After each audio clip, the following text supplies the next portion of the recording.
State of the Saints. Tim Jones. Yeah, man. We back at it again. Back at it again.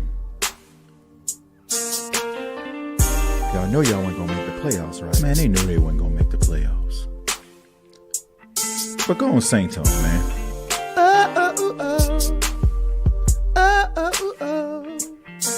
Atlanta, how you doing?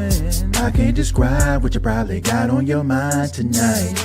At the beginning of the season, thought you was gonna win it all. Especially when Kirk Cousins start to ball. And the check got way too crowded, booking Super Bowl tickets overnight. But I said, all you gotta do is just sit back and wait. Everybody know they gonna choke it away. And lo and behold, I was right.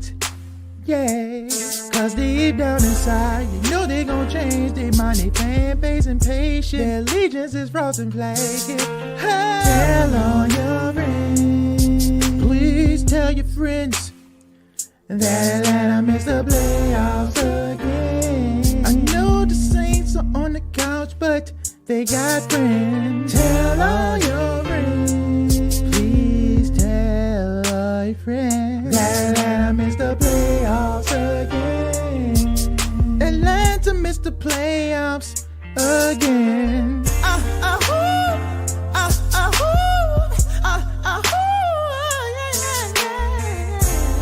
Please tell all of your friends that the Atlanta Falcons missed the playoffs again. That's right. Please tell all of your friends that the Atlanta Falcons missed the playoffs again. That's right. Please tell all of your friends that the Atlanta Falcons missed the playoffs again. Thank you for listening to my daddy's podcast. Please subscribe to our channel. Hey, don't let these tears fool you. It's all dog around this mug. I'm good.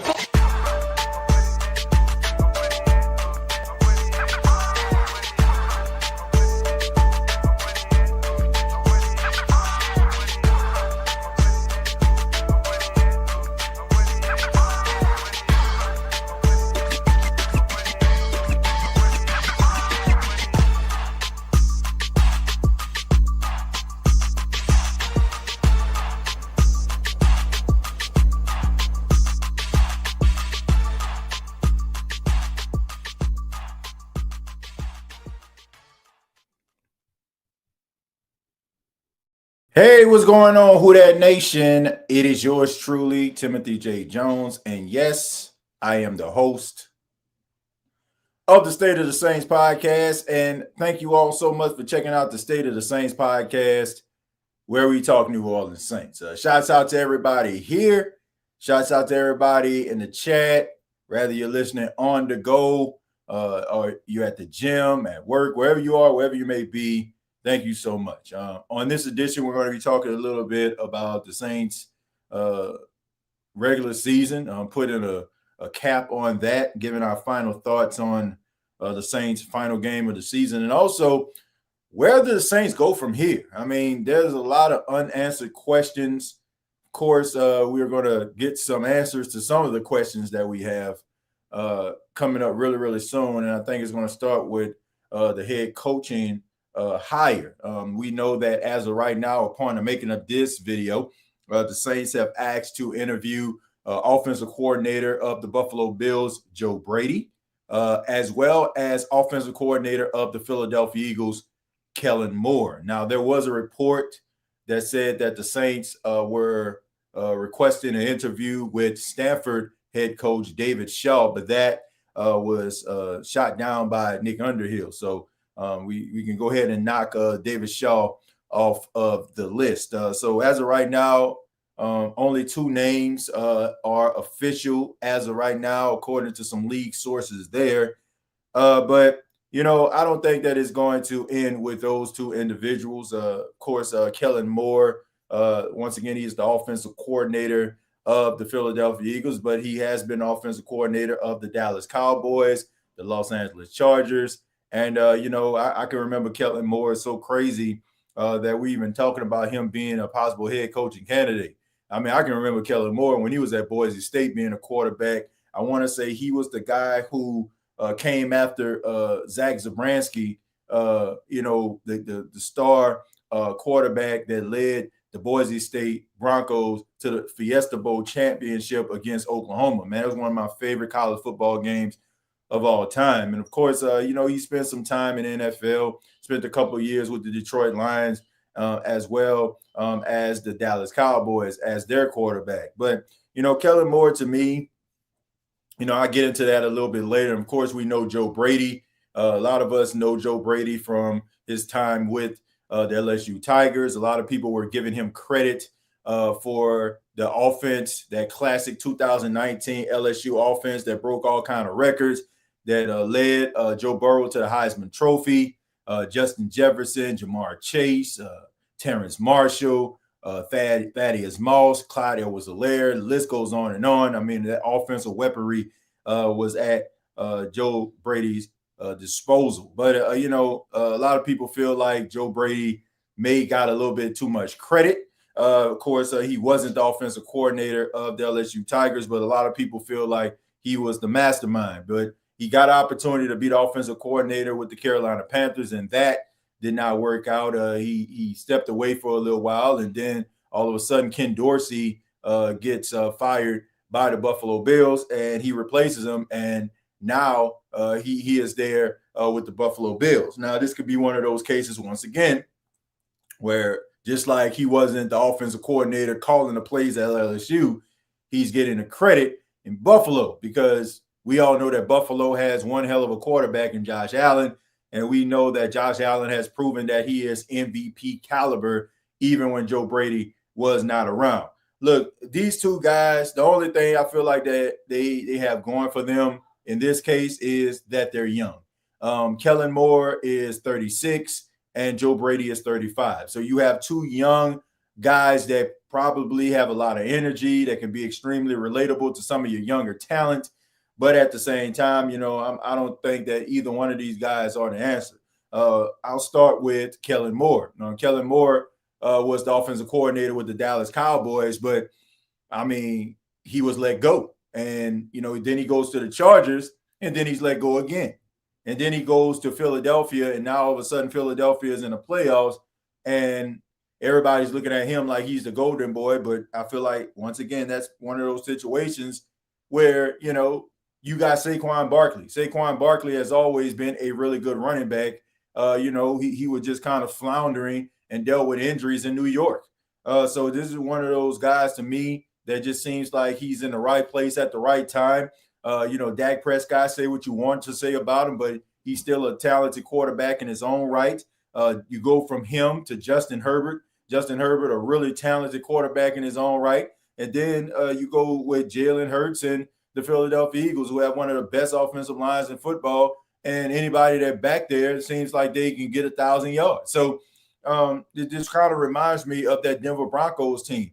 You know, back in the day, they just kept on getting guys that, you know, wasn't that talented, but their offensive line was so good, anybody back there that can run for 1,000 yards. It was that Denver Broncos team from about 99 to about 2002. It didn't matter who was the running back. It just seems like they put somebody back there and they're going to go for 1,000 yards. Kellen Moore, to me, you know, it leaves a lot of question marks. He's a guy, to me, I'm wondering to myself, Who has he ever developed? Like seriously, like go throughout his track record. Who is that one guy that somebody can say, well, man, Kellen Moore really developed this guy? I mean, I don't see it. Like anybody that knows me, this isn't something I'm just saying right now. Like Kellen Moore's name has come up on several occasions when the Saints were dealing with offensive coordinator searches and all that kind of stuff. And I just never seen him develop anybody. And I just feel like that is the issue with the New Orleans Saints.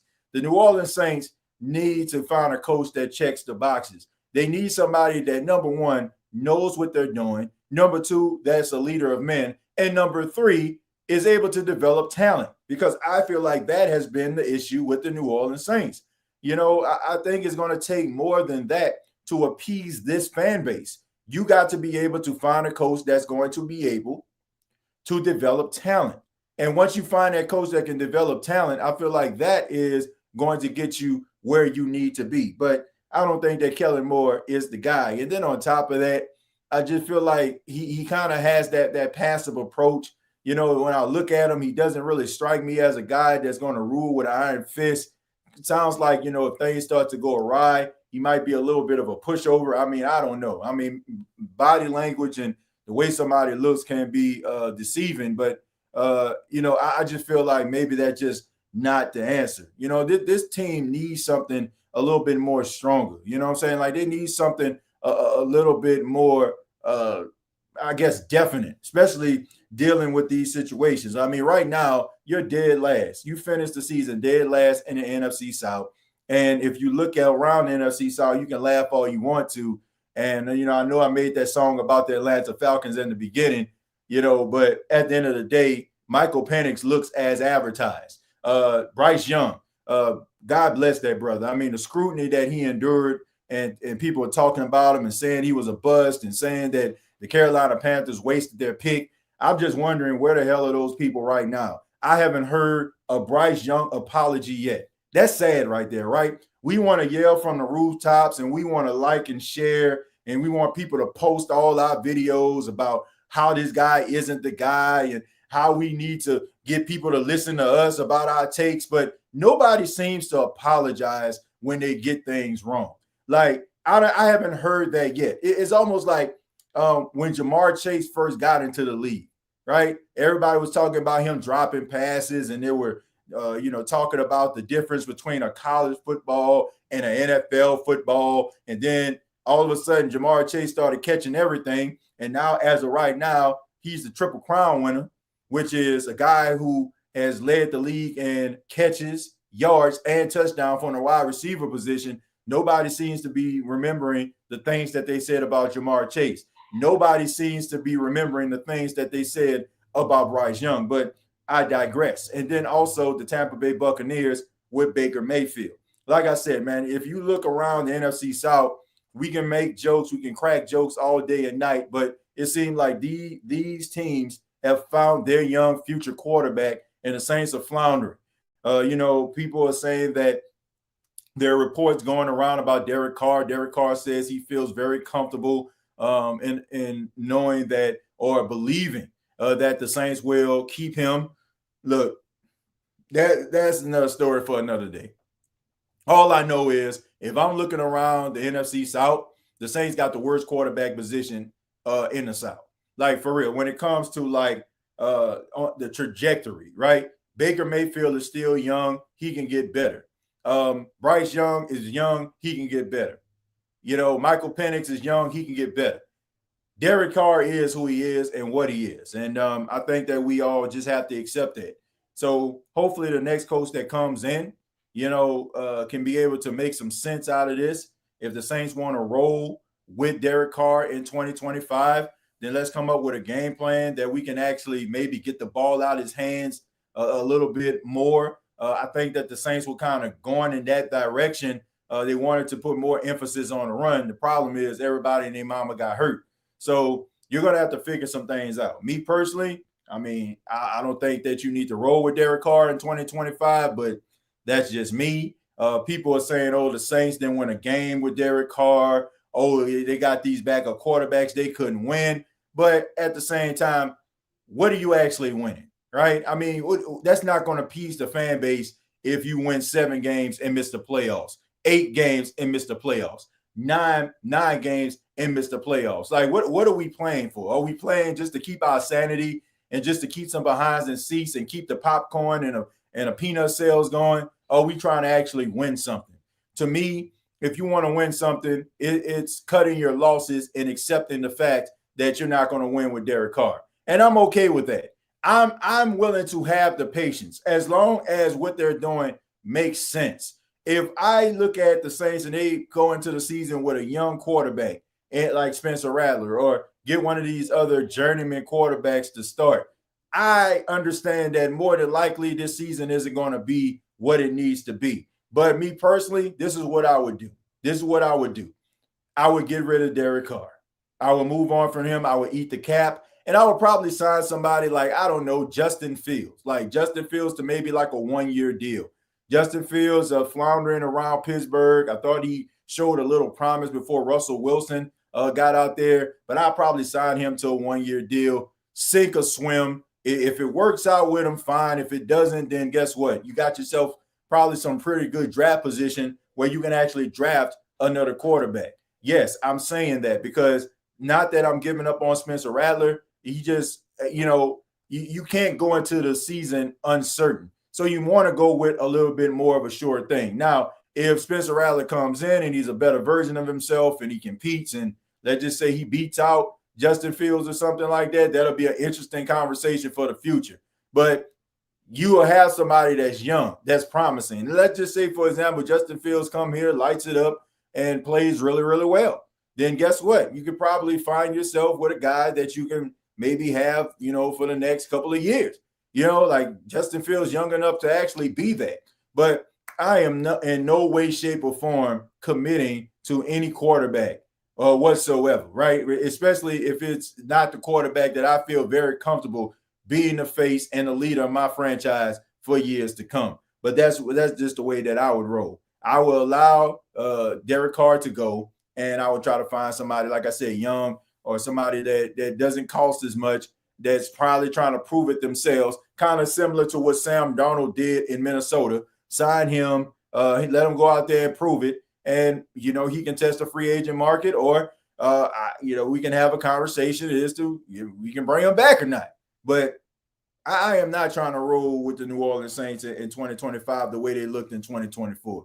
This team has to be on a mission to get younger. And this team has to be on a mission to find the right coach that can be that leader that this team needs to be. Because if not, you're going to find yourself in the same position as you did this year. And, I just think that this season was a wake-up call. I don't want the New Orleans Saints to look at this season and be like, man, it was the injuries the reason why we suck. No, I just think that you were on a downward spiral anyway. The injuries kind of just, made the situation kind of speed up a little bit. It kind of sped up the process. So I would say you need to take this, this season, this disappointing season, as a wake-up call. Don't go into the season saying that we're better than what we actually are, because you're not. And I think we all know that. And, I was listening to Alvin Kamara, closing interview with the media. And he was talking about, fans and people that don't really know what's going on inside of the organization. And we only see what's going on Sundays. Now, that part is particularly true, right? But you don't have to know what's going on within the organization to know that the organization is a mess. I mean, you stand in front of the media and tell people about maybe, or insinuate that maybe the Saints need to go into a different direction. And fans have been yelling at from the rooftops that Dennis Allen wasn't the guy. So Saints fans have to know something about football in order for them to come to that particular conclusion. And I don't feel like I have to be in the locker room every single day or know what's going on or having these corner conversations to understand football. I like to pride myself as somebody that's pretty knowledgeable of the game. I don't have to sit up there and watch it on Sunday. And I don't think that I'm quick to, I don't think I'm quick when it comes to the opinion. I allow these situations to kind of fester a little bit before I draw my conclusions. But I just think that that's just a little bit of a cop-out. Like, I have respect for Alvin Kamara, but I feel like that's just a cop-out, man. Like, we know that something is going on with this football team, and it's embarrassing that this football organization just sits up here and act like we're crazy and they have all the answers when everybody can see that this is an unmitigated disaster. The reason why you had a bad season, the reason why you were out there with scrub wide receivers, yes, I'm calling them that, not because they're terrible, but the fact that if you look at the NFL pecking order, they're considered as scrubs. Guys that are just happy to be on the team, guys that are practice squad guys that probably went into the season like, mama, I'm on the team. I'm probably going to be in sweats and a ski hat most of the season. They didn't expect to play, right? They just scout team guys, but they're out there trying to give it they all, lining up against some of the league's best. And the reason why the Saints are in this situation in the first place is simple. It's because Mickey Loomis kicked the can down the road and didn't want to come to grips with what this team actually was post Sean Payton and post Drew Brees. I will continue to say that. I will continue to yell from the rooftops, and I don't care who likes it. It's the reality. This team was arrogant. This team was full of itself. They felt like they still were part of the upper echelon of the NFC South as well as the NFC and NFL. But reality slapped them right in the face. And if you don't believe that reality slapped you in the face, you are struggling in one of the worst conferences. Well, excuse me, not the worst conference, but one of the worst divisions in all of football. You can't even beat out the individuals in your division who struggle to win 10 games. Now, Tampa won 10 games, but they struggled along the way, right? They could have easily lost that game to the Saints. And if the Saints probably really wanted to win that football game like we knew they could, then they probably wouldn't even have 10 wins. And you're struggling with that.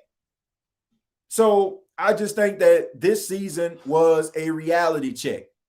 Will the Saints answer the call, right? Will they answer reality? Will they pick up the phone, or will they continue to let it ring? That's my question. But I do want to say thank you so much for checking out the State of the Saints podcast, and we are powered by BETUS. You can sign up today, get up to 150% on your first deposit, and up to 125% on your second and third deposit, up to $2,000. Use the promo code YouTube150. Let's go ahead and read some of your comments. 231 people right now. Hopefully by the end of this show, 231 likes will probably be there. Please do your part in helping the State of the Saints podcast to grow. That's the only thing I ask, folks. I ask that you just hit the like button. We're here to try to make sure that we give you something that you can listen to, give you something you can actually chew on, and throw a little entertainment in there as well. So please help us make this channel special and continue to grow and reach numbers that are astronomical. Okay, and we can do that by hitting the like button. But let's go ahead and go with English. English says, "That's right, TJ. That's life. Sometimes you're wrong. Eat the loss and move on." Yeah, I think the worst thing that you can actually do, English, is pretend like you didn't make the mistake. You just got to own up to it sometimes. Like, nobody loves embarrassing moments, right? I mean, we've all had embarrassing moments. There's always that moment that pops up in our mind from time to time, and we got to kind of shake it out because it was just so embarrassing. Even in our minds, it makes us feel some type of way about it. Sometimes we make decisions that aren't the best decisions, period. But we have to own up to that, right? It's okay to say we were wrong. It kind of goes back to what I was saying earlier in this podcast. When people say stuff like Jamar Chase can't catch, or Bryce Young isn't ready for the NFL, he's not NFL material, and then those guys prove you wrong, it's okay to say I was wrong about a situation. Look, my takes aren't definite. Like, if I get something wrong, I'm okay with somebody saying, "Oh, you said that and you weren't right. I thought the Saints were going to have a better record than what they actually had, but I was wrong." And that's okay. I don't care. If you go up to bat, I don't care how great of a home run hitter you are, eventually you're going to strike out. That's just going to happen. But I just think that it's just foolish for someone to actually pretend like they didn't say the things that they said or did the things that they did. When it comes to Mickey Loomis, like, you made a mistake with the hiring of Dennis Allen. You want to keep around continuity, so that is your detriment. Keeping around guys that probably been in a system for a while, but in the process, they stayed hurt, they stayed unavailable, And when they're out there, they're not giving you that type of production that you need in order for your team to get to the next level.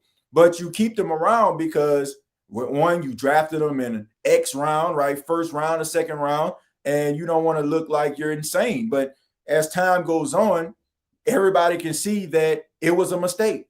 Like Peyton Turner, he was a mistake. Marcus Davenport, he was a mistake. Not keeping Trey Hendrickson, that was a mistake, right? You don't have to sit up here and come to the podium and say that. But the fact that you want to pretend and get upset at fans because they know you made a mistake. Everybody knows you made a mistake. Stevie Wonder can see that you made a mistake, and you pretend like you didn't and get mad when fans want you to own up to it. I feel like that right there is arrogance personified. That's when you're just so full of yourself that you don't feel like you need to answer to anybody. When you become beyond reproach.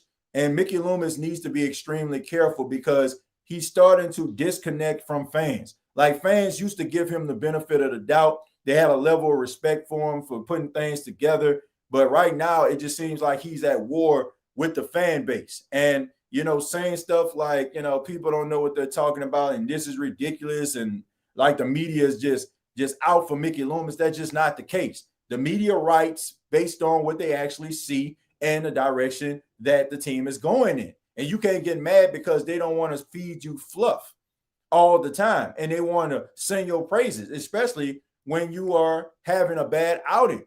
And everybody is starting to feel like you can't do it without Sean Payton and Drew Brees.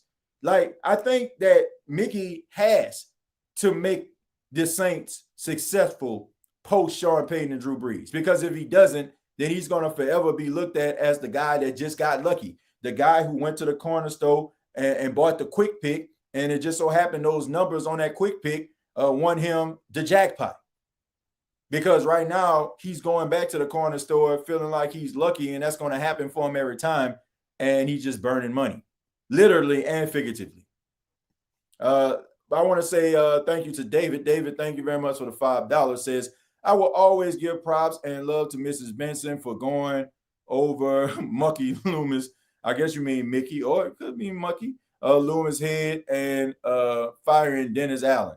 She needs to bring in the right people, though. Yeah, I feel like the fan base needed to see that from Gail Benson because people kind of feel like she was like, Queen Elizabeth. Like, she kind of carried herself with a level, of regal, like almost like borderline royalty, like the way that she carries herself. Like she's she strikes us as, being humble and a sweet lady, but I think a lot of fans saw that and they needed to see it because we need to see that she had a little bit of some dog in her. You know what I'm saying? Like sometimes like you get this misperception of someone because maybe they carry themselves, they always smiling or, like they kind of play the background.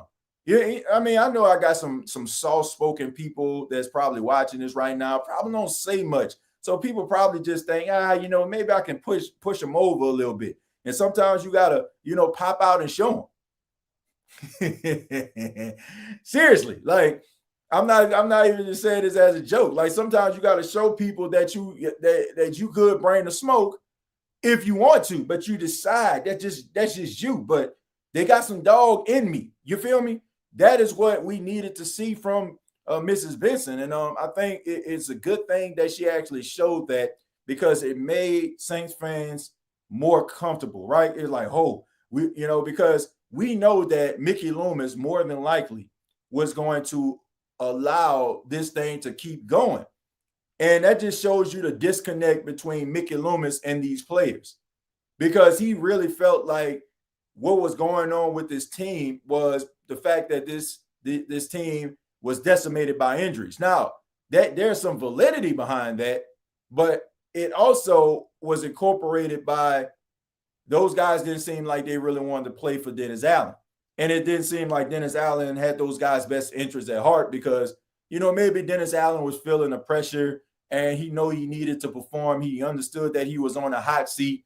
So maybe, like when you're dealing with situations like that, when you know that there's a lot of pressure on you, sometimes we can go in defense mode, self-preservation. So we start looking out for things that can actually help us stay safe, stay secure, and we forget about the other person. It's almost like I love Seinfeld, right? But there's this episode when George Costanza, who's played by Jason Alexander, he was at this kid's birthday party, and then there was some smoke that came into the kitchen. Everybody like, fire, fire, fire. And he started pushing kids and old people out of the way and, and ran out of the door. And, that's funny. But, at the same time, that's kind of how people think in crucial situations when things are like I guess when your back is against the wall, I should say, when your back is against the wall and you're trying to find a way to try to alleviate some of the pressure. Sometimes you get into defense mode, self-preservation. And I feel like that was the case with Dennis Allen. But Dennis Allen will bounce back on his feet. I'm pretty sure we're going to hear really soon somebody's going to hire him as a defensive coordinator. Would not surprise me at all. I mean, I think he deserves to at least be a coordinator in the league. I don't think that he's a good head coach, but as a coordinator, I think that he is a lifer. He is a talented defensive mind. So it was good to see Mrs. Benson step out and show people that she can bring the smoke if she needs to. So with that being said, I'm just happy to see that. He is never going to admit it, and this is why I think he is going go with Aaron Glenn for continuity. Yeah, Desi, I mean, I feel like he's probably going to go with Aaron Glenn. I don't have anything against Aaron Glenn, but I question if he is the answer to the Saints situation. Like, there was a lot of things about Aaron Glenn as the Saints secondary coach I didn't think I really cared that much for. Like, I had opportunity to speak with Aaron Glenn. I've met him before. Like, he seemed, he was a nice guy. You know what I'm saying? He seems like, he kind of laid back, mild mannered. He's a really good teacher. He's not that rah-rah guy that's going to be yelling at you. He handles guys like we're all adults here, right? But I do question, like, his approach. I feel like, is that going to be the right approach for the Saints?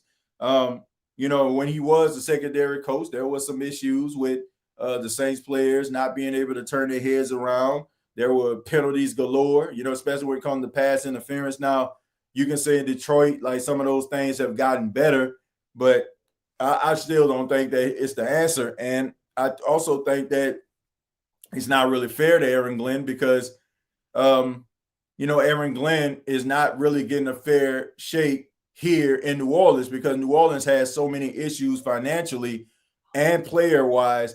I just don't think that, he's going to get the opportunity to make things right. I mean, we see what happened in New England with Gerard Mayo. Like, New England was a mess. It was trash, right? They were not a good football team, but, they ended up firing Gerard Mayo. Like, it was his fault that team was just trash. That team was trash on when Belichick was on his way out. So I just think that, who is going to give this guy the patience? Are the fans going to give him patience? Is the organization? I'm pretty sure they would give him would have patience with him. But I don't think that, I just don't think that he's the answer. I do think he's going to be a good coach. I think that he's probably going to get hired by a team. I don't think it's going to be the Jets. I think the Jets probably going to go back with Rex Ryan based on like some of the head coaching searches. But I'm pretty sure somebody's going to hire Aaron Glenn. I just wonder if that would be the right move for the New Orleans Saints. Rattler has shown flashes, but the Saints should trade for Milton. Love the pod, bro. Glad I found you this year. Well, thank you very much, man, Demetros. I appreciate that, and thank you for the $10.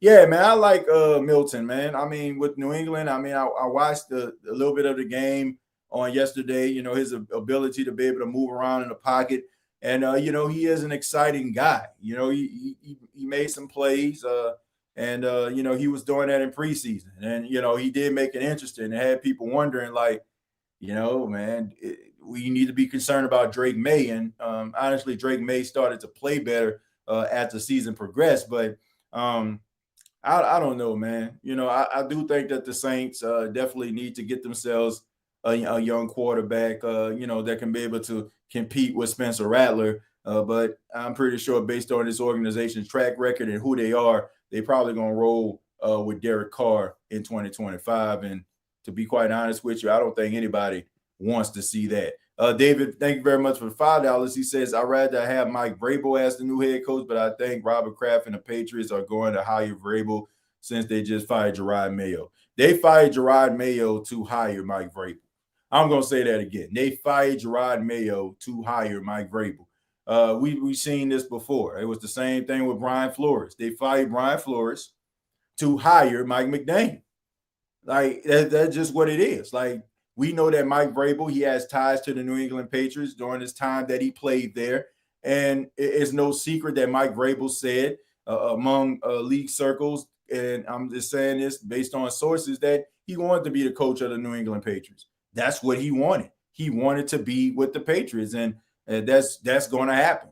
And Robert Kraft looked at that like, this is an opportunity for me to get Mike Vrabel, and that's what he's going to do. And I'm pretty sure we're going to hear that sooner rather than later.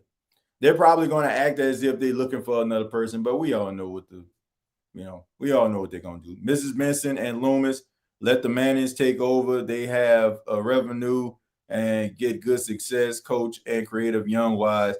Who that? Well, look, I don't know about all that, man. I mean, I like the Mannings. I think that they're really good football minds, but just because you're a really good football mind on the field when it comes to the X's and O's, that don't mean that you're going to be a really good executives. Like, don't mean that you can identify talent to the fullest. That just means that you can go out there and execute a West Coast offense. A spread offense. You know what I'm saying? A shooting veer offense. Like, that's all that means. That don't mean that you're going to be able to run the show and understand, the X's and O's and the ins and outs of what it is to be an executive. I just think sometimes we think that when players are great or we see them actually doing something great, we just feel like they can do everything. And that's just not always the case. Just because you're a great player don't mean you're going to be a great executive. That just means that you were a great player. TJ, what if the Saints let Carr walk and bring in Fields? Why not? He's going to be available and for cheap. We need a mobile guy. Then use your pick to get Genty from Boise State, pair him with Kamara. Yeah, but at the same time, even if they were to get Justin Fields, I'm still not trying to get Ashton Genty in the first round. Like, I'm trying to get an interior lineman. I'm trying to get offensive lineman, left guard or something like that to be able to help the interior. The Saints interior needs to be addressed. And if you can get someone like Mason Graham in here, I'm definitely rolling with him. That's my first choice. Like, I know you're probably not going to get the quarterback that you want. So the next best thing is for you to get yourself an elite pass rusher or elite interior guy. And Mason Graham is that guy. To me, I'm like, what you got yourself a nice running back, right? That Alvin Kamara is going to be that guy. If you give him an offensive line, he's going to find success. And you can always find a running back that can be talented and complement him in the later rounds. I mean, we know running backs aren't like a premier position. They look at those guys as expendable, right? Anybody can be back there. So you're going to find yourself a quality, talented running back in the NFL draft. So to me, you just got to fix the trenches, man. You got to fix the trenches. Tell us, coach, top four players. Tell us, coach, top four players. I don't know exactly what you mean by that, man. TJ, do you think Carr is going to stay one more year? The way he talking, he will. But I think it's all up to the new head coach. If the head coach feel like he want to keep him. A lineman would be a good pick too. Yeah. Fields has talent and potential. I agree. Wide receiver. Let's see. I would go get Fields. Yeah, I wouldn't mind getting Justin Fields. Y'all have sold on Fields now. I don't say when they say sold on Fields, but I think when people are looking at a guy that can come in, that can provide an immediate impact from being a veteran guy, he's that one guy that kind of stands out. Fields throwing to Olave would be interesting to see. Well, they did it in college at Ohio State. I'm going to take a few more, then we're going to go ahead and get up out of here, folks. I just wanted to talk a little bit and address some things for the offseason. We'll continue to talk throughout the week. Be sure to check out Wednesday, the Saints Talk with Timothy J. Jones on Bleacher Report. I'll make sure that I go live tomorrow or do a video where I send the link so you all can check it out and be able to follow. Every single Wednesday at 7 p.m., we'll be doing Saints Talk with Timothy J. Jones on Bleacher Report, and we'll expound on that a little bit more. So let's see. Is Edwards-Helaire signed through next year? Yeah, I think he is. I think they probably can bring him back, next year, maybe go through training camp. But yeah, Fields would be great when we know the O-line has issues. Plus a chip on his shoulder since Steelers gave Wilson the job, even when he was winning. Now the Steelers look terrible. Well, yeah. I mean, Russell Wilson, that was a rough game for him, but hey, I think that those veteran players, they start off hot, and then as the season starts to progress, they start to have these little injuries and these little lingering issues, and I just think that kind of stunts their progress. I feel like that's what happened with Kirk Cousins. I think Kirk Cousins got out the gate, full of gas, and then all of a sudden, he just kind of burned out. The MVP race is between Darnold and Lamar. I lean slightly to Darnold because the Vikings are 7-10 before he came. Man, no way. I mean, Sam Darnold is not. If he in an MVP conversation, he way in the back, right? I mean, this is Josh Allen. This is Saquon Barkley. This is Lamar Jackson's race right here. Like, it's great to see that Sam Darnold is making plays, and I'm pretty sure he's probably going to win Comeback Player of the Year based on his performance. He's probably going to win that, but MVP, nah. I doubt the Steelers let Fields out of the building. This probably rushed last year. Could be. That's interesting right there. You might want to go with the young guy. How do you think the Saints going to do in 2025? Let's see what moves they make before I make that assessment. TJ, what's the percentage Saints trade up for a quarterback? 1%.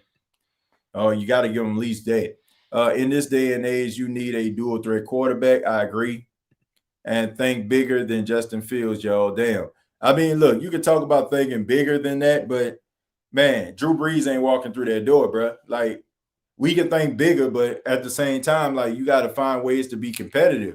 More competitive than what you actually are right now. Who are you going to get? Like, you're not in the right position to get yourself the quarterback of the future. Like it's not like some backup quarterback that's just sitting around on somebody's team that's going to come in and just become a legendary figure. Like, if he was, then I'm pretty sure he'll be a starter in the league. So you got to just be creative, man. You just got to be creative. And finally, it says, I just don't think this class of quarterbacks is all that outside Sanders. You can't think much bigger when you are in cap hell thanks to Loomis. Yeah, pretty much, man. You just got to roll with what you got and, try to make sense out of it. Right now, the New Orleans Saints just got to figure out how they can stay afloat. But I want to say thank you for checking out the State of the Saints podcast. Really do appreciate it. Once again, my name is Timothy J. Jones, so you can follow me on X at TJAYJones8. Also, Facebook.com, search Gumbo Pie Sports Podcast. Check me out every Wednesday at 7 p.m. Saints Talk with Timothy J. Jones on Bleacher Report. Till next time, all I got to say is, who dat? Thank you for listening to my daddy's podcast. Please subscribe to our channel. Hey, don't let these tears fool you. It's all dog around this mug. I'm good.